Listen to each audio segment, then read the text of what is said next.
may act of discernment o may sapat na pangunawa ang 15-year-old na suspect sa Tacloban City shooting incident sa kanyang ginawa.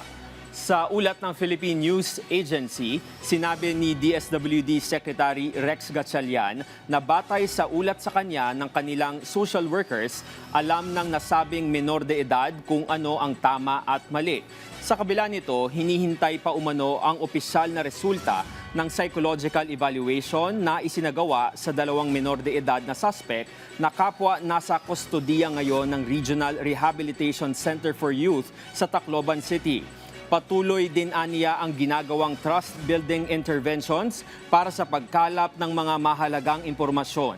Samantala, sinabi din ni Gatchalian na bukas ang DSWD na makibahagi sa diskusyon sa panukalang pag-amyenda sa Republic Act 9344 o Juvenile Justice Welfare Act.